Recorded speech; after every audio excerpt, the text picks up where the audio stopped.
نہیں ہے. یعنی کہ اگر دیکھا جائے تو مقصد عزاداری ایک اتنا وسیع و عریض موضوع ہے کہ جس پر اگر تا قیام قیامت بولا جائے تب بھی کوئی یہ نہیں کہہ سکتا کہ تم اس موضوع سے خارج ہو گئے. اس لیے کہ تعلیم کا مقصد عزاداری کا نتیجہ ہے کہ تعلیمات آل محمد کو لوگوں تک پہنچایا جائے.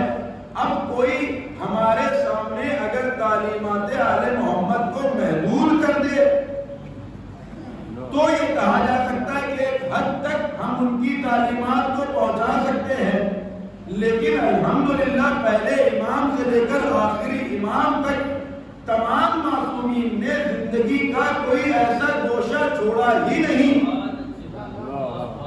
کہ جسے آپ کے سامنے پیش نہ کیا جا سکتا ہو. تو چاہے ہم علم کی بات کریں، چاہے نماز کی بات کریں، چاہے روزے کی بات کریں، چاہے تبرع کی بات کریں، چاہے تولا کی بات کریں، چاہے فضائل اہل بیت پیش کریں، کوئی بھی اس موضوع سے خارج نہیں ہے.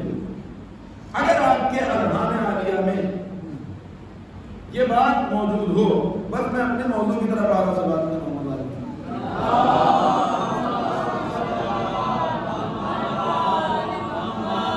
کل کی مجلس میں آپ کے سامنے مختصراً یہ پیش کیا تھا کہ آج ایک فرقہ کہ جس کا تعلق ناصبیت سے ہے، اہل سنت نہیں ہے، یزید کے لیے یا یزید کے دفاع میں کتابیں لکھ رہے ہیں، اور اسی عاشورے کو اسی محرم میں ابھی چند روز پہلے ایک بہت بڑے اسٹیج پر امیر یزید رضی اللہ تعالی عنہ کا نعرہ لگایا گیا.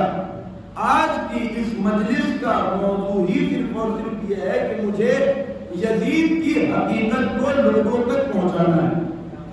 دیکھیے، یزید کوئی ایسی ہستی نہیں ہے کہ منبر سے اس کا ذکر کیا جائے، یہ بات قابل تصدیق ہے اور مسلم ثبوت ہے. یزید اس لائق نہیں ہے کہ اس کا اس منبر سے ذکر کیا جائے، لیکن ہمارے پاس کوئی اور ذریعہ ہے بھی نہیں منبر امام حسین کے علاوہ. بولنا کیوں ضروری ہے؟ ابھی ہماری بات ہو رہی تھی جناب سے، سردار بھائی سے، تو بولنا اس لیے ضروری ہے کہ آج جو دیمک دین اسلام پر یزید کے نام پر لگائی جا رہی ہے، اگر اس کے خلاف آج ہم نے نہ بولا تو کل یہی یزید پوری دنیا پر راج کر رہا ہوگا، اور اس کے ماننے والے ویسے ہی موجود ہوں گے جیسے مولا کے خلاف جن لوگوں نے قدم بڑھایا اس کے ماننے والے موجود. اگر آج آپ نہ بولے تو کل اسی طرح یزید کے خلاف بولنا دشوار ہو جائے گا جس طریقے سے آج ہم فقیر شام کے لیے نہیں بول سکتے. لہذا ہم پہ واجب ہے کہ ہم اس کی حقیقت کو، یا آج کی مجلس کا موضوع اگر ہم یہ کہیں کہ پوسٹ مارٹم آف یزید، تو یہ غلط نہیں ہوگا. بس آپ کے سامنے یہی پیش کرنا ہے. ایک صلوات پڑھیں محمد والے محمد.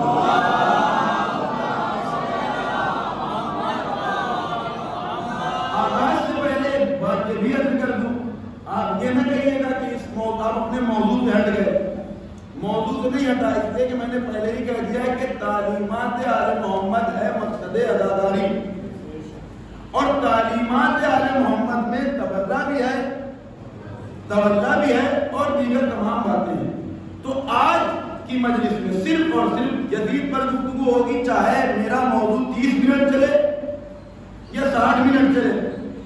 جتنی دیر میں مکمل کر دوں گا مجھے لگے گا کہ ہاں اطمینان بس جواب دے دیا، بس وہیں پر ختم کر دوں گا. آپ پریشان ہو، انشاءاللہ محدود ہوگی. ایک اور سوال پر ہوگا.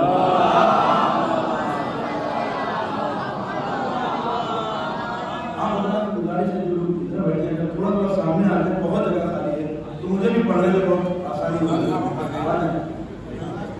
آگے آئیے، آگے آئیے، پنکھا پیچھے سلوات پڑھنے میں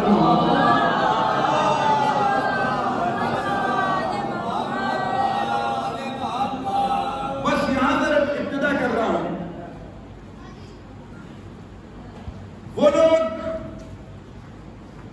کہ جو آج یزید ملعون جیسی شخصیت کو امیر یزید اور خلیفہ رسول بنا کر پیش کر رہے ہیں، اس کی حقیقت اگر کتابوں میں دیکھی جائے سب سے پہلے اس کے عقائد اور عمل پر نظر ڈالیں گے کہ آیا یزید کا عقیدہ تھا کیا، عقیدے سے وہ مسلمان تھا بھی یا نہیں۔ بھائی کسی مسلمان کا بیٹا ہونے سے کوئی مسلمان نہیں ہو جاتا، ورنہ جناب نوح کا بیٹا بھی اپنے باپ کا سورس لگا کر کامیاب ہو جاتا۔ دین اسلام میں سورس نام کی کوئی چیز ہی نہیں ہے۔ اِنَّ أَكْرَمَكُمْ عِندَ اللَّهِ أَتْقَاكُمْ، تم میں بہتر وہی ہے جو سب سے زیادہ متقی ہوگا۔ تو یہاں سورس نہیں چلتا۔ اور اگر بات کی جائے اجداد کی تو اجداد کا اسلام ثابت نہیں ہے۔ تو یزید ملعون کی بات، عقیدے کا سب سے پہلی دلیل یزید کے عقیدے پر کہ جو اسے فاسق و فاجر بناتی ہے، کل میں نے جملہ پیش کیا تھا، سب سے پہلا عقیدہ جب امام حسین علیہ السلام نے اس کے خلاف خروج کیا تو یزید کا دعویٰ یہ تھا کہ کوئی نبی نہیں آیا، کوئی وحی نہیں آئی، یہ بنی ہاشم کا ڈھونگ تھا جو حکومت کو پانے کے لیے تھا۔ یزید کا یہ قول بتا رہا ہے کہ یزید کو نہ نبوت قبول تھی، نہ وحدانیت پروردگار قبول تھی، نہ نبی کی جانشینی قبول تھی۔ اب یہ صرف اور صرف خلافت رسول کو زینہ بنا کر حکومت کر رہا تھا۔ اس کے بعد یزید ملعون کا ایک قول، جب امام حسین علیہ السلام قتل کر دیے گئے، بہت غور سے سنیے گا انشاءاللہ، اسی نتیجے تک بات کو لے جائیں گے۔ جب امام حسین علیہ السلام شہید کر دیے گئے اور دربار میں تمام اہل حرم موجود ہیں، یزید کی خام خیالی میں وہ کچھ دیر کے لیے جیت گیا ہے۔ اب علماء اہل سنت کی معتبر ترین کتابوں میں یہ جملہ لکھا ہوا ہے کہ یزید کے سامنے جب سر امام حسین علیہ السلام آیا تو اس نے ایک جملہ کہا، بلکہ کچھ شعر پڑھے جس کا ترجمہ آپ کے سامنے پیش کر رہا ہوں۔ اے کاش کہ میرے وہ اسلاف زندہ ہوتے کہ جنہیں بدر میں قتل کیا گیا، تو وہ دیکھتے کہ آج کیسے اہل بیت کے خلاف ظلم پہ ظلم کیا گیا۔ کس کا جملہ؟ یزید کا۔ اے کاش کہ وہ ہوتے تو مجھ سے کہتے کہ اے یزید تمہارے ہاتھ شل نہ ہو کہ تم نے وہ کام کر دیا جو تمہارے اجداد نہ کر سکے۔ یزید کا یہ جملہ بہت توجہ چاہتا ہوں، یزید کا یہ جملہ کہ کاش میرے اسلاف ہوتے، کاش میرے اسلاف ہوتے تو آج مجھے داد و تحسین دیتے، اس بات کی دلیل ہے کہ نہ یزید حق پر تھا نہ اس کے اسلاف حق پر تھے۔ جس طرح یزید دشمن اہل بیت تھا، دشمن نبوت تھا، دشمن رسالت تھا، اسی طریقے سے اسلاف بھی دشمن نبوت و رسالت تھے۔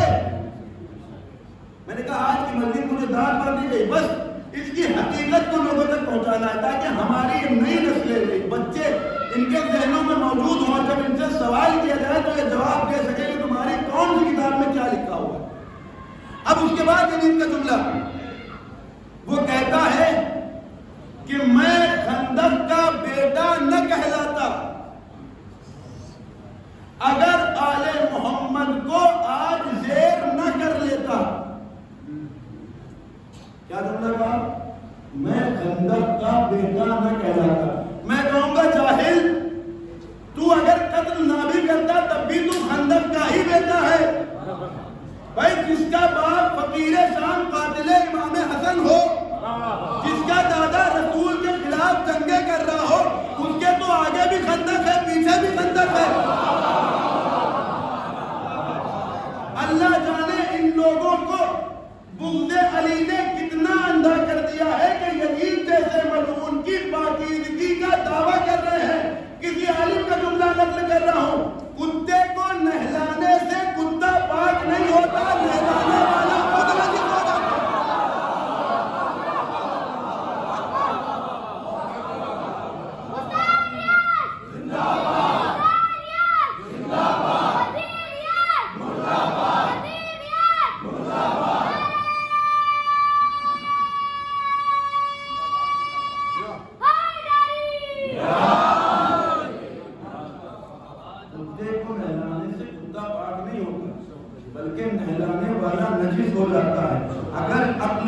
قاعدے کو مانا جائے تو جس طریقے سے یزید لعنتی ہے اسی طریقے سے اس کے دفاع کرنے والے بھی لعنتی ہیں. کل ایک ویڈیو یوٹیوب پر پڑی ہوئی تھی کہ جس میں اسی بات پر ڈیبیٹ ہو رہی تھی. وہاں پر 3 علماء اہل سنت بیٹھے ہوئے تھے جس میں سے ایک مفتی حنیف قریشی صاحب تھے جو یزید کے خلاف بول رہے تھے اور ایک مفتی جو وہاں پر بیٹھا تھا نام تھا یوسف قصوری. اس کے نام میں قصور ہو ایک سلوات پڑھیں محمد علیہ محمد. کسی بھی طریقے سے ماننے کو تیار نہ تھا. حنیف قریشی کہہ رہے ہیں تم کہتے کیوں نہیں کہ ہم یزید کے خلاف ہیں. یہ وہی یوسف قریشی ہے جو اس اسٹیج پہ کھڑا تھا کہ جہاں پر امیر یزید کے نعرے لگائے جا رہے تھے.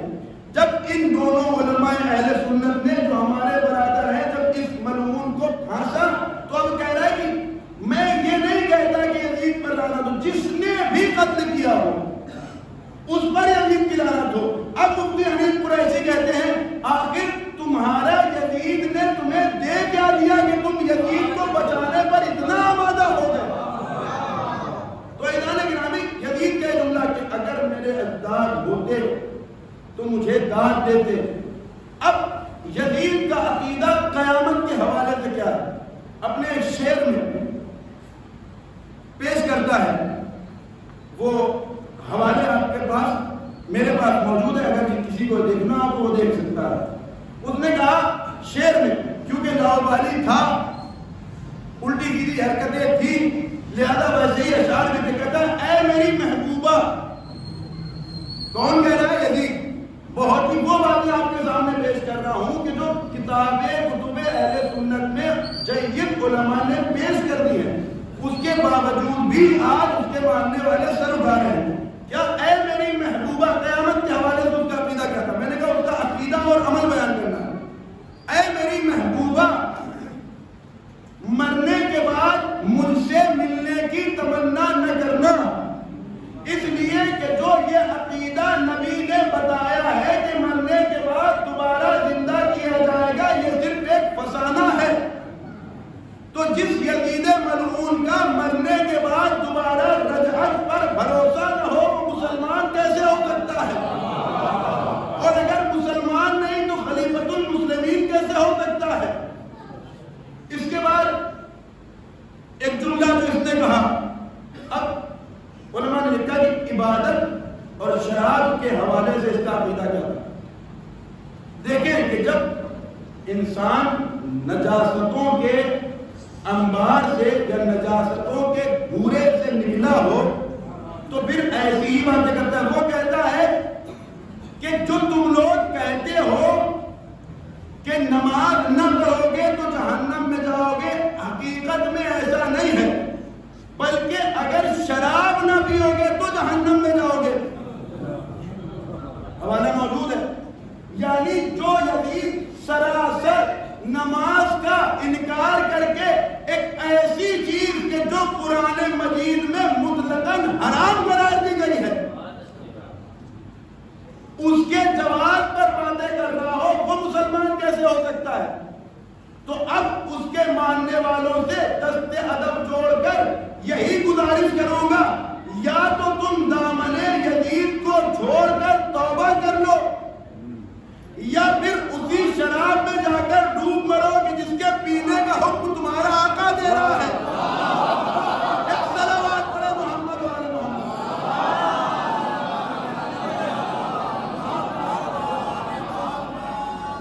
بات نہیں گزر رہی آپ پر گفتگو. اب اعلان گرامی آگے عمل یزید کیا تھا بعد شہادت مولا حسین علیہ السلام. قبلہ بیٹھے ہیں, اکثر مجالس میں آپ سنتے ہوں گے مدینے کا حال یزید ملعون نے کیا کیا ہے. 4 سالہ حکومت. ایک بات ایمان سے بتائیے کہ آج ہندوستان میں آپ کے گاؤں میں رندوں میں ایک مسجد ہے جو ہمارے سامنے ہے. اگر کوئی بچہ, یہ فقہی مسئلہ بھی آپ کے سامنے پیش کر رہا ہوں تاکہ ہماری حق کی ادائیگی بھی ہو جائے مجلس کی اور اپنی بات سے بات کو جوڑنا. اگر کوئی بچہ کہ جس میں تمیز نہ ہو کہ نجاست اور پاکیزگی کا خیال رکھ سکتا ہو تو شریعت کہتی ہے مکروہ ہے ایسے بچے کا مسجد میں لے جانا۔ آیت اللہ عثمان سید علی سیستانی کا بھی یہی فتویٰ ہے، آیت اللہ عثمان سید علی کا بھی یہی فتویٰ ہے، خامنہ صاحب کا بھی یہی فتویٰ ہے۔ کیا کہ اگر بچے میں اتنی تمیز نہ ہو کہ وہ مسجد میں جانے کے بعد اتنا خیال نہ کر سکے کہ کیا نجس ہے اور کیا پاک، اور ڈر ہو کہ یہ مسجد کو نجس کر دے گا، تو ایسے بچوں کو مسجدوں سے دور رکھو۔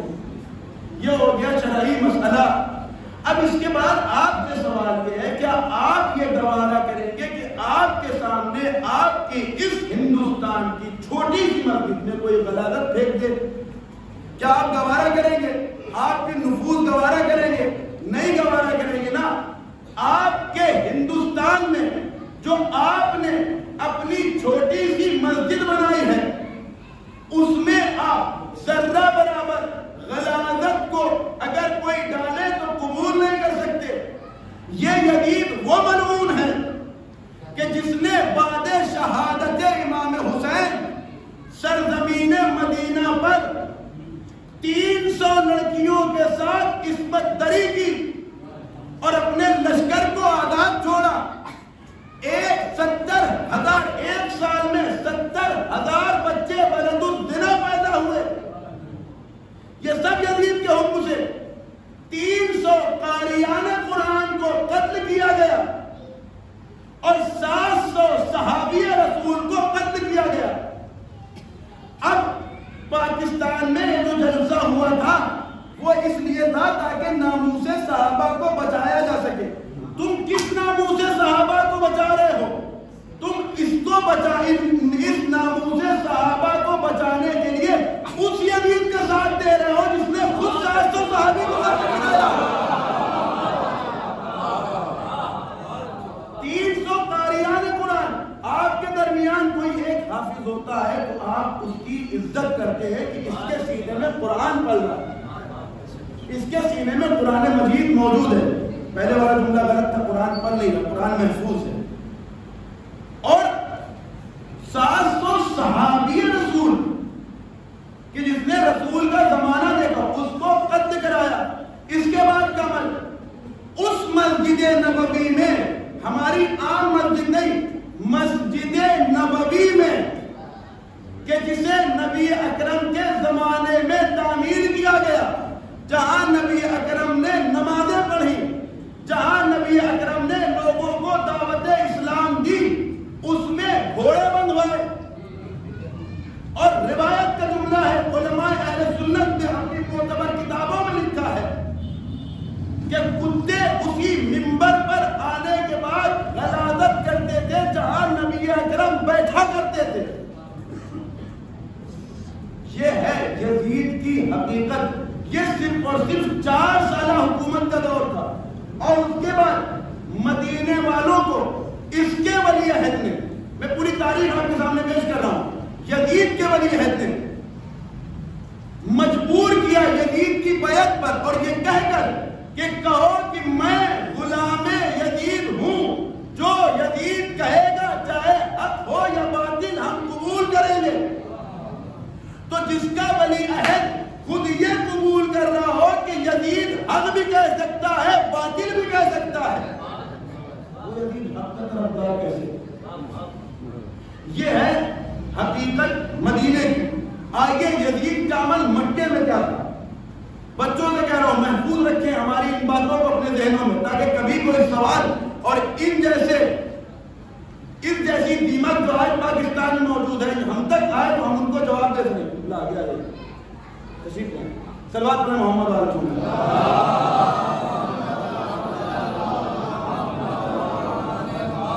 ایک اور صلوات پڑھیں محمد علیہ وسلم۔ مدینے سے یزید نکلا، مکے میں پہنچا، اپنے لشکر کو بھیجا، مکے کے اندر داخل تو نہ ہو سکا لیکن کعبے کو منہدم کرانے کی کوشش پوری طریقے سے کی۔ اب مجھے امت مسلمہ بتائے کہ ابرہہ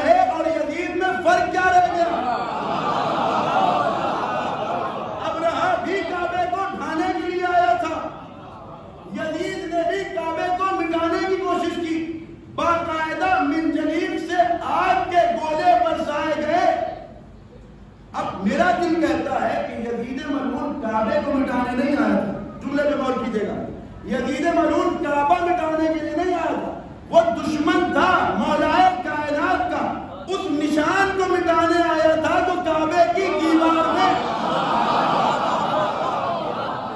علی کی ولادت کا جشن منا رہی تھی۔ اب میں آج کے ان مسلمانوں سے کہوں گا جو ہر سال اس دیوار کے اس نشان کو مٹانا چاہتے ہیں تاکہ ولادت مولائے کائنات کا نشان مٹ جائے، جب تمہارا باپ یزید اتنا سپر پاور ہو کر ایک لکیر نہ مٹا سکا،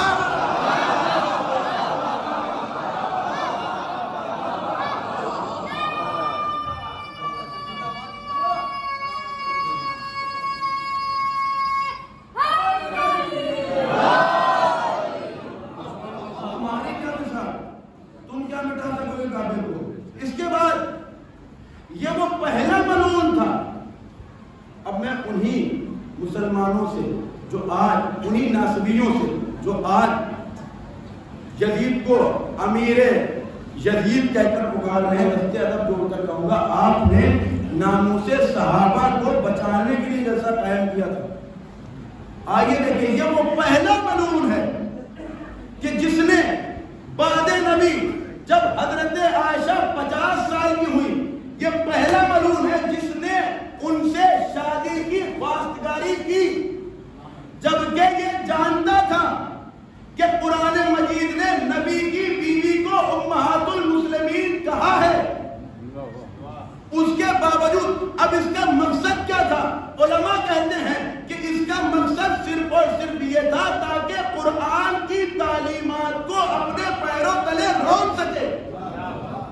تو جو یزید، جو ملعون آپ کی مادر گرامی کو ماں نہ سمجھے، رسول کو رسول نہ سمجھے، کتاب خدا کو کتاب نہ سمجھے، وہ امیر دین یا امیر یزید کیسے ہو سکتا ہے؟ ایک صلوات پڑھیں محمد۔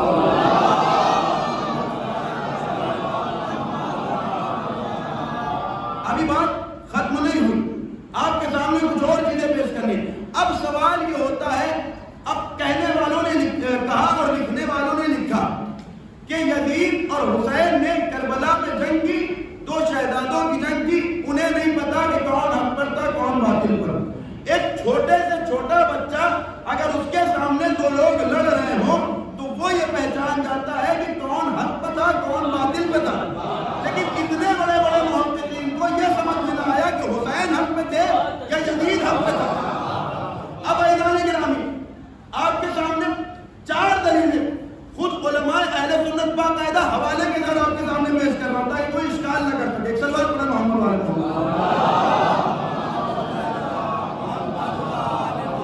یہ صرف اور صرف حوالے آپ کے سامنے پیش کر رہا ہوں۔ پہلی دلیل یہ کہ امام حسین حق پر تھے، کہنے کی ضرورت نہیں، زبردستی پیش کرنا پڑ رہا ہے، آج زمانہ ایسا آ گیا ہے۔ پہلی دلیل صلوات پڑھیں محمد علیہ۔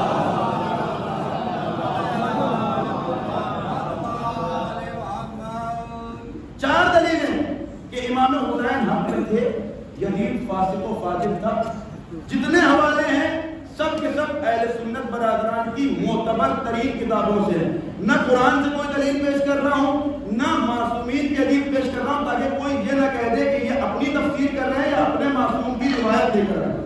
نہیں، پہلی دلیل علماء اہل سنت نے متفق علیہ طور پر یہ لکھا کہ نبی اکرم نے فرمایا کہ حسین سے جس نے جنگ کی گویا اس نے مجھ سے جنگ کی۔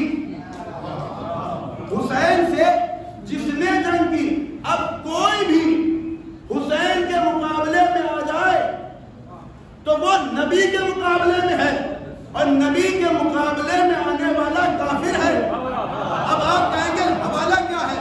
پہلا حوالہ خود کتاب اہل سنت ادب المفرد، یہ کتاب کا نام ہے، صفحہ نمبر 187۔ سنتے جائیے، ریکارڈ ہو رہا ہے، ریکارڈ ہوتا رہے گا تاکہ ہمارے جوانوں کے ذہنوں میں محفوظ رہے۔ دوسرا، سنن ابن ماجہ صفحہ نمبر 14۔ تیسرا، ترمذی شریف صفحہ نمبر 587۔ چوتھا، ذخائر العقبہ صفحہ نمبر 123۔ پانچواں، نور الابصار صفحہ نمبر 136۔ ساتواں، قواعد محرقہ صفحہ نمبر 114۔ نواں، ینابع المودت، ساتواں ینابع المودت صفحہ نمبر 164۔ آٹھواں، جامع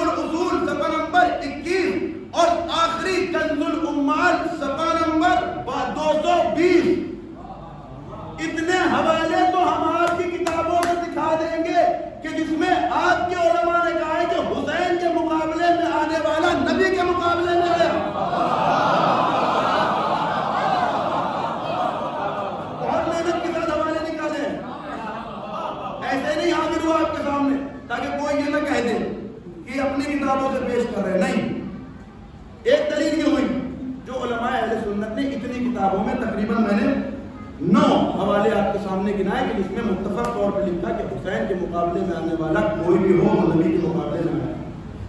دوسرا حوالہ، دوسری دلیل علماء اہل سنت کی تقریباً 4 سے 5 کتابوں میں روایت موجود ہے کہ پنجتن سے جنگ کرنے والے نے گویا نبی کریم سے جنگ کی. نبی اکرم نے فرمایا، کس سے روایت ہے؟ المرقات کی عبارت آپ کے سامنے پڑھ رہا ہوں اور حوالے آپ کو دیتا ہوں. یعنی پنجتن پاک سے کون کہہ رہا؟ نبی کریم پنجتن پاک سے جنگ کرنے والا گویا نبی اکرم سے جنگ کر رہا ہے. میں کہوں گا یا نبی اللہ بہت شکریہ، آپ نے دامن بہت وسیع کر دیا. اب تک حسین کے مقابلے میں آنے والا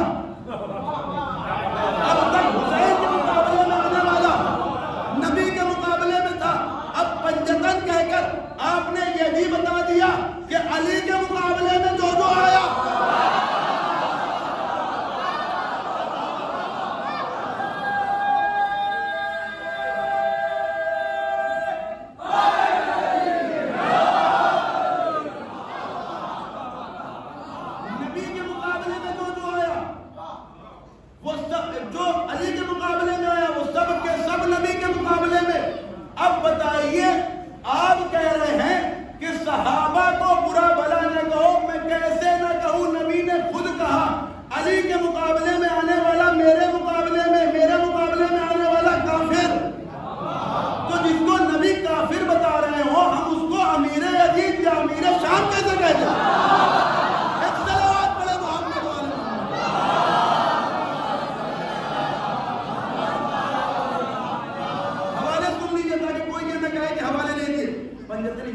پنجتن پاک سے جنگ کرنے والے نے گویا نبی کریم سے جنگ کی. پہلا حوالہ المرقات فی شرح مشکات، عربی میں ایک کتاب ہے، صفحہ نمبر 386. دوسرا حوالہ تاریخ ابن عساکر، صفحہ نمبر 319. تیسرا حوالہ ریاض النظرہ، صفحہ نمبر 220. کفایت الطالب، صفحہ نمبر 330. مرقات کی عبارت بھی پیش کر دوں تاکہ کوئی یہ نہ کہے کہ فقط حوالے کی عبارت نہیں پیش کی. ایک کتاب کا حوالہ پیش کر رہا ہوں فقط آپ کے سامنے. ان رسول اللہ قال، جو ہم حدیث قصہ میں پڑھتے ہیں نا، اور حدیث قصہ میں پڑھ کر خوش ہوتے ہیں، جھوم کر پڑھتے ہیں، محبت اہل بیت علیہ السلام میں غرق ہو کر، وہ اہل سنت کی معتبر ترین کتابوں میں جن کا میں نے نام لیا اس میں موجود ہے. کیا؟ ان رسول اللہ قال انا حرب لمن حاربهم وسلم لمن سالمهم. نبی اکرم نے اب یہاں پر علماء کرام جو موجود ہے شاید میری تائید کریں، نبی اکرم فصاحت و بلاغت کا منبع ہے، سر چشمہ. نبی اکرم نے انا حارب لمن حاربهم نہیں کہا، انا سالم لمن سالمهم نہیں کہا. نبی اکرم نے مصدر کا استعمال کیا، سلم، انا سلم، میں امن ہوں، میں پیکر امن ہوں اس کے لیے کہ جس نے محبت اہل بیت رکھی اور اہل بیت علیہ السلام سے محبت کی، اور میں عین جنگ ہوں. نبی نے حارب یہ نہیں کہا کہ میں جنگ کرنے والا ہوں، نہیں، میں خود بھڑکتی ہوئی جنگ ہوں اس کے خلاف کہ جو اہل بیت علیہ السلام سے جنگ کرے. تو یہ روایت آپ کو میں آپ کے سامنے میں نے 4 سے 5 حوالے دیے. تیسری دلیل، نبی کریم نے ابن عباس کو کیا کہ مولا حسین علیہ السلام حق پر تھے، یزید باطل پر تھا. حوالہ سن لیجیے، روایت سن لیجیے، اور روایت بھی اپنی کتابوں سے نہیں ان کی کتابوں سے ہے. نبی کریم نے ابن عباس کو غمزدہ ہو کر یہ بات کہی کہ امام حسین کی خبر دی، اور اس بات کا نبی کریم کا رو کر ابن عباس کو امام حسین کی خبر شہادت دینا اور گریہ کرنا اس بات پر دلیل ہے کہ امام حسین کو مظلوم قتل کیا گیا اور قتل کرنے والا ظالم تھا. حوالہ کتاب کا نام ہے الاصابہ، صفحہ نمبر 234. دوسری کتاب الاستیعاب، صفحہ نمبر 38. تیسری کتاب اسد الغابہ، صفحہ نمبر 23. چوتھی کتاب المرقات فی شرح المشکات، صفحہ نمبر 297. مسند احمد بن حنبل، حدیث نمبر 2165. اب اتنے حوالے کے بعد بھی کیا تم یزید کو رضی اللہ تعالیٰ کہو گے؟ اتنے حوالے کسی معصوم کی کوئی روایت پیش نہیں کی. قسم خدا کی اگر اپنے معصوم امام کی حدیث کے مقابلے میں کہوں تو یزید کم سے کم حرام زادہ نکلے گا.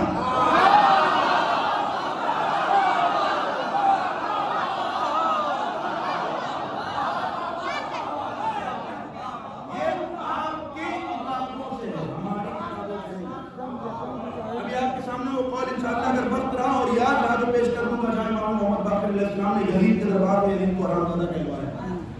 وہ روایت اور یزید کو ان لوگوں نے جنہوں نے مشورہ دیا ہے امام کے قتل کا، ان لوگوں کا. اب تو یہ روایتیں، اب روایت ایک عبارت ہی پیش کر دوں اسی حوالے سے.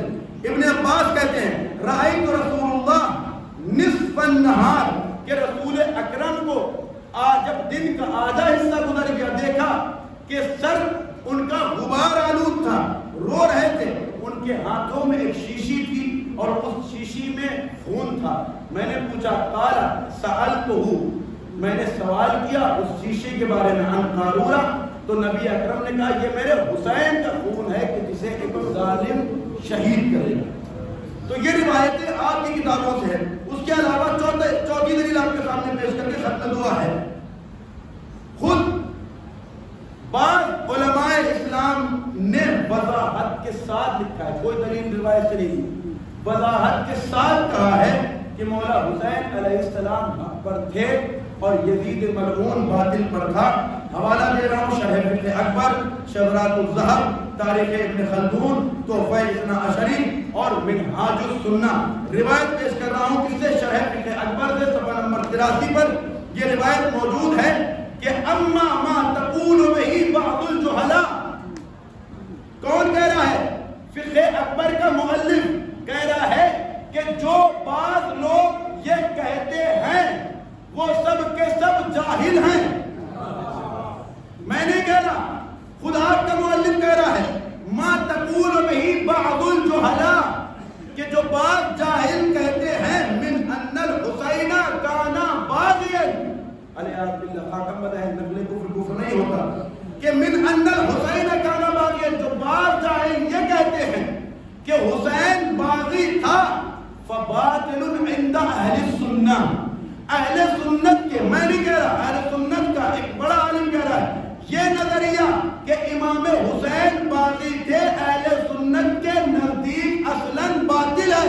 تو اس کا مطلب یہ ہوا کہ اگر اہل سنت کے نزدیک یہ نظریہ باطل ہے تو یہ جو لوگ اب پیدا ہوئے ہیں یا تو یہ MI6 کی پیداوار ہے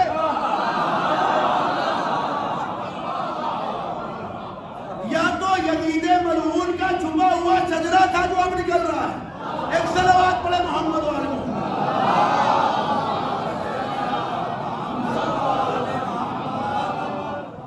اب یہاں پر آنے کے بعد سب نے تسلیم کر لیا اکبر بھائی کہ یزید ملعون تھا. سوال میرا آپ سے یہ ہے یزید کیوں ملعون تھا؟ آپ کہیں گے ابھی میں نے قتل امام حسین والی بات نہیں کی، یہ وہ حرکتیں تھیں جو قتل امام حسین علیہ السلام کے علاوہ تھی. آپ کہیں گے اس لیے ملعون تھا، اس لیے لعنتی تھا کیونکہ اس ملعون نے فلاں فلاں فلاں گندے کام کیے، شراب خوری جائز قرار دی، زناکاری کرائی، مولا حسین علیہ السلام پر پانی بند کیا، مولا حسین علیہ السلام کو قتل کرایا. جب یزید کی ہم ان فسق و فجور باتوں کو آپ کے سامنے پیش کرتے ہیں یا اس اہل اسلام کے سامنے پیش کرتے ہیں تو تمام لوگ یزید کو لعنتی کہہ دیتے ہیں. لیکن جب ہم یزید کے باپ کو کچھ کہتے ہیں، فقیر شام کو، تو سب کے منہ پر تالے لگ جاتے ہیں. بھائی میں نہیں کہہ رہا، آپ کے سامنے دلیل پیش کرو. میں نے کہا کہ ہمارا اور آپ کا اختلاف صرف اور صرف نظریاتی ہے، ذاتی اختلاف ہمارا ہے ہی نہیں.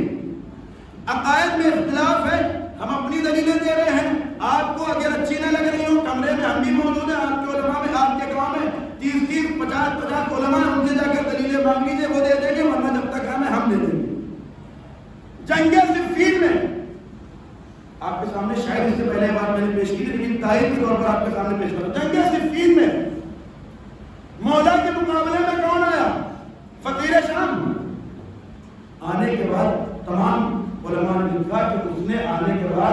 امام حسین علیہ السلام پر پانی بند کر دیا، امام علی علیہ السلام پر پانی بند کر دیا۔ کہنے والوں نے کہا کہ علی کو پانی کیوں نہیں دیتے؟ اس کا جواب یہی تھا کہ ہم یہ چاہتے ہیں کہ یہ پیاس کی عالم میں جنگ کریں۔ جملہ اپنے ذہنوں میں رکھیے گا، ہم یہ چاہتے ہیں یہ پیاس سے ہلاک ہونے کے بعد ہم سے جنگ کریں۔ کچھ دیر گزری، مولا نے اپنے لشکر سے کہا قبضہ کرو دریا پر۔ ان پیاسے مولائیوں نے دریا پر قبضہ کیا۔ اب فقیر شام اور اس کے لشکریوں نے سوچا کہ جیسے ہم نے پانی نہیں دیا ویسے یہ بھی پانی نہیں دیں گے، لیکن یہ علی تو وہ تھا کہ جس کی تلوار شریعت کے ساتھ چلتی تھی۔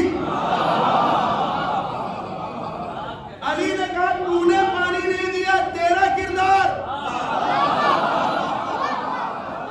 میں تجھے پانی دوں گا، میرا کردار۔ اور حقیقت میں تو یہ شریعت محمدی کی نگاہ میں مباح پانی تھا، اس لیے کہ نہر کے پانی میں کسی کو اجازت نہیں ہے، شریعت کہہ رہی ہے۔ اب جملہ آپ کے حوالے کہ جو علی کے لشکر کو پانی اس لیے نہ دے کہ ان کو پیاس سے جابلب کرے اور اس کے بعد دیر کرے، اسے کہتے ہیں فردی شجاع اور فقیر شام۔ اور جو فقیر شام کے لشکر کو پانی سے سیراب کرے پھر دیر کرے، اسے کہتے ہیں آئین شجاع امیر المومنین۔ اب لوگ کہتے ہیں کہ یزید کو لعنتی نہ کہو، اس کو لعنتی، یزید کو لعنتی کہو، اسے لعنتی نہ کہو۔ میں کہوں گا کردار سے کردار کو ملا کر دیکھو۔ اللہ آپ کے حوالے کر رہا ہوں، کردار سے کردار کو ملا کر دیکھو۔ ایک طرف فقیر شام، ایک طرف یزید ملعون اس کا بیٹا، ایک طرف امیر المومنین علی ابن ابی طالب، ایک طرف امام حسین ان کے بیٹے۔ صفین میں فقیر شام نے پانی بند کیا، کربلا میں یزید نے پانی بند کیا، صفین میں امیر المومنین نے پانی پلایا، کربلا میں امام حسین نے دشمنوں کو پانی پلایا۔ اب امام حسین چیخ کر یہ کہہ رہے ہیں دیکھو میرا وہی کردار ہے جو میرے بابا کا تھا۔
کس میزان پہ آپ صحابیت کو تولتے ہیں؟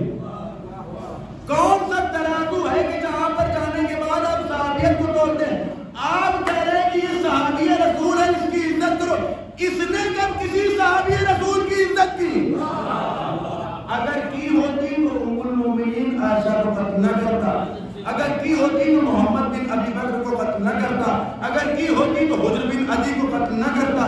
ان تمام صحابی رسول کو قتل کرنے والا وہی ہے جس نے اپنے بیٹے کو کہا ہے کہ جا کر ویسے ہی بدلہ لینا کہ جیسے ہماری اہل بیت علیہ السلام کو دشمنی ہے۔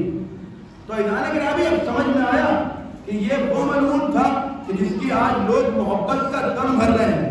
اور کل میں نے آپ کے سامنے ایک بات پیش کی تھی, آج اس کو مکمل کر دوں. جو میں نے شعر پیش کیا تھا, کرے یزید کا بیٹا یزید پر لانا, تب رشتے پر کش کرتے یزید کیا ہوگی, وہ آپ کے سامنے مکمل بیت جہاں سے یہ اشعار لیے گئے وہ پیش کروں. میں نے کہا کہ یزید کی سیرت بعین ہی سیم ٹو سیم وہی تھی جو اس کے باپ کی تھی. اس نے بھی قتل کروائے, اس نے بھی قتل کروایا, اس نے بھی پانی بند کیا, اس نے بھی پانی بند کیا. اب عزیزان گرامی, دربار فقیر شام کا بغل میں بیٹھا ہوا ہے عمرو عاص, بہت چالاک, زبردست چالاکی ہے. یہ وہی عمرو عاص ہے جو جنگ صفین میں جب مولا کے سامنے آیا تھا تو برہنہ ہو کر اپنے کو بچایا, اور مولا دیکھے کہ منہ موڑا تو اس لائق ملے کہ تجھ پر تلوار اٹھائی جائے. سوچے کتنا چالاک تھا. انسان کی اگر جان پہ آ پڑی ہو تو عقل وقت کام نہیں کرتی, لیکن اس کی عقل اتنی تیزی سے کام کر رہی تھی. دربار ہے فقیر شام کا, بیٹھے ہوئے بغل میں چچا. ایک صاحب آئے, آنے کے بعد انہوں نے ایک خوبصورت سی قالین کو, میں نے شاید یہ پچھلی دفعہ پڑھا تھا لیکن بات کی تائید میں پیش کرنا, قالین کو پیش کرنا چاہتے ہیں. اب دیکھا کہ یہاں پر وزیر بھی ہے, بادشاہ بھی ہے, دونوں سے اپنا کام پڑتا ہے, کس کی خدمت میں پیش کیا جائے. تو ابھی یہ سوچ میں پڑا ہی تھا, بھائی اسی کے بعد انشاءاللہ ختم دعا ہے. اس نے بھی ایک ترکیب سوچی اور کہا کہ تم دونوں اشعار کہو, جو اچھا شعر کہے گا اسے یہ قالین دے دی جائے گی. سب سے پہلے فقیر شام نے شعر کہا. اب عزیزان گرامی دیکھیں, شعر سنیے گا, مجھے اب یہ فیصلہ آپ کیجیے گا قالین کس کو دی گئی ہوگی. تاریخ میں یہ بتایا قالین لے کے آنے والے نے سوال کیا, لیکن یہ نہیں بتایا کہ قالین دی کس کو گئی. یہ فیصلہ آپ کریے گا. فقیر شام نے سب سے پہلا جو شعر کہا وہ یہ کہ افضل الخلائق بعد المصطفیٰ حیدر. میں نہیں کہہ رہا, فقیر شام کہہ رہا ہے کہ نبی کے بعد افضل ترین مخلوق اگر کوئی تھی تو حیدر تھا. الناس ارض كلهم والعلی سماء, کہ لوگ علی کی نسبت ایسے ہی ہیں جیسے زمین کے مقابلے میں آسمان, جیسے بلندی میں زمین آسمان کا مقابلہ نہیں کر سکتی, ایسے ہی کوئی علی کا مقابلہ اس کے فضائل میں نہیں کر سکتا. اب عمرو عاص بیٹھا تھا, اس نے دیکھا اس نے تو سب کچھ پیش کر دیا, مولا کائنات کا بیٹھے بیٹھے قصیدہ پڑھ رہا تھا, وہی پچھلے پڑھے اور سب کچھ پیش کر دیا. اب چالاکی کوٹ کوٹ کر بھری تھی. اب اس نے بھی شعر کہا, فیصلہ آپ کر لیجیے گا کہ قالین کس کو گئی ہوگی. عمرو عاص گویا ہوا اور ہونے کے بعد یہ شعر پڑھا کہ هو الذی شہد العدو بفضلہ, جس علی کی تو بات کر رہا ہے وہ وہی ہے کہ جس کی فضیلت کو تجھ جیسا دشمن قبول کرتا ہے.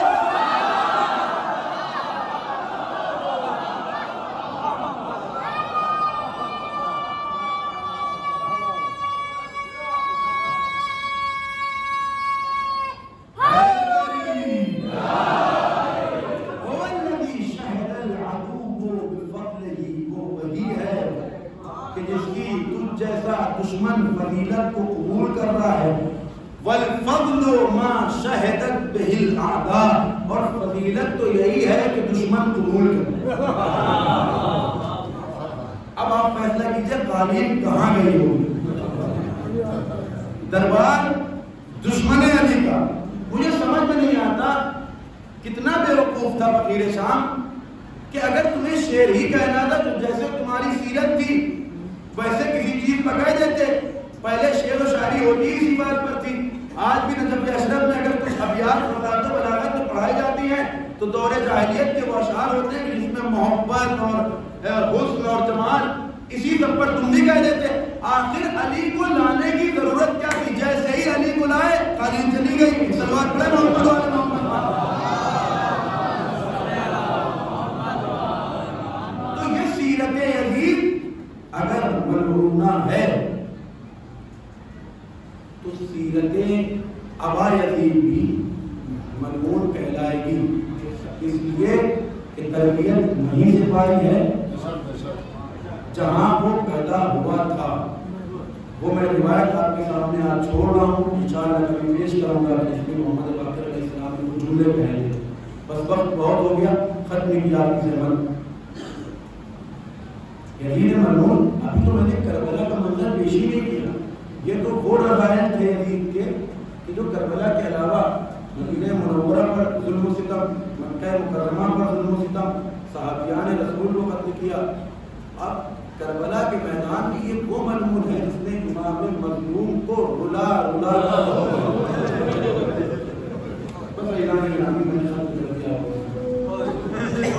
آپ کی آوازوں کو سلامت رکھے. بہت بہت شکریہ آپ کا.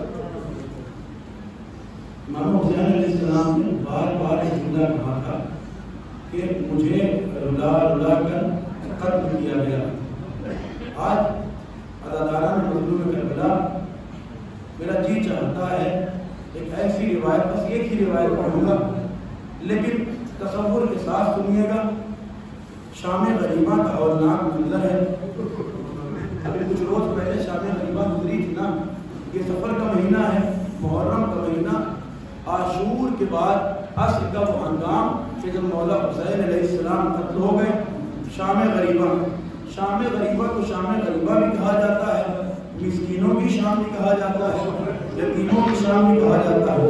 دل چاہتا ہے کہ آج ایک روایت شام غریبہ کی پڑھوں اور اس کے بعد آپ کے لیے آپ سے اجازت چاہیں گے. سوچے، بس تصور کریے میرے ساتھ کہ جس گھر بار میں یا جس بیوی کا سب کچھ ایک دن میں اجڑ گیا ہو، وہ کربلا کے میدان میں کس طریقے سے بیٹھی ہوگی. میرا دل کہتا ہے ذرا اپنی آنکھوں کو بند کریں اور کربلا میں لے جائیں اور اس جگہ پر لے جائیں جہاں پر خیمہائے امام حسینی لگے ہوئے تھے اور تصور کریں کہ ایک جلتے ہوئے خیمے کے پاس ام فروا بیٹھی ہیں، کسی جلتے ہوئے جھولے کی لکڑیوں کے پاس جناب رباب بیٹھی ہیں، کسی کونے میں جناب سکینہ اپنے بالوں کو اپنے کانوں کی لبوں کو سہلا رہی ہیں. اب روایت کہتی ہے کہ جب جناب زینب خیموں کا طلایہ کر رہی تھی نا تو دیکھا کہ ایک سوار ہے جو دور سے چلا آ رہا ہے. بس ایک تصور کرانا ہے آپ کو. جناب زینب نے اس سوار کو دیکھا، دیکھنے کے بعد کچھ قدم آگے بڑھائے، بڑھانے کے بعد ایک جملہ کہا، او سوار، او آنے والے، یہاں پر نبی دادیاں بیٹھی ہیں، اپنے قدموں کو روک لے. بیوی نے جملہ کہا، کیا دیکھا سوار نہیں رکا. روایت کہتی سوار آگے بڑھا. اب علی کی لاڈلی کو غیظ آیا، آگے بڑھی، لجام فرج پر ہاتھ ڈالا. ڈالنے کے بعد ایک جملہ کہا، تجھے سمجھ میں نہیں آتا، میں علی کی بیٹی ہو کر تجھ سے کہہ رہی ہوں. آنے والا کچھ نہیں بولا، ایک مرتبہ اپنے نقاب کو پلٹا، پلٹنے کے بعد کہا، زینب پہچان تو صحیح، میں تیرا بابا علی ہوں. روایت کہتی ہے جناب زینب اپنے بابا کے سینے سے لپٹ گئی. بابا اس وقت کہاں تھے؟ میرا ماجایا کا دوڑا تھا. بابا کیا آپ نے دیکھا کہ قاسم کے بدن کے ٹکڑے ہو گئے؟ بابا شبیہ پیغمبر علی اکبر کے سینے پر پرچی کی علی ٹوٹ گئی. بابا اب ایک تصور کرانا ہے، میری طرف متوجہ ہو کر ذرا ایک منٹ کے لیے سنیں. آپ کے گھر میں چھوٹے چھوٹے بچے ہوں گے نا، آپ سب صاحب اولاد ہیں، اور جو نہیں ہیں انہوں نے اپنے گھروں میں یہ منظر دیکھا ہوگا. اگر کوئی بچہ کہیں گر جاتا ہے، چوٹ لگ جاتی ہے، تو وہ آنے کے بعد سب سے پہلے کسے دکھاتا ہے؟ یا اپنے باپ کو، یا گھر میں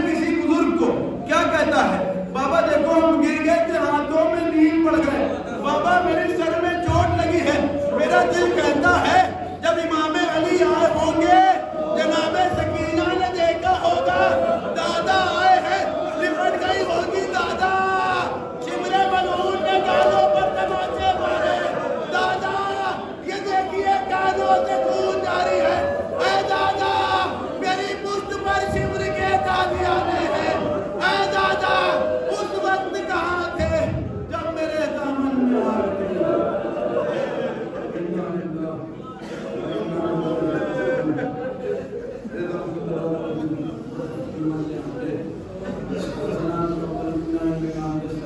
ایک مرتبہ سورہ ہم اور 3 مرتبہ سورہ وحید تلاوت سما کر بس کے خان صاحب اور ان کے والدین اور تمام مومنین مومنات کے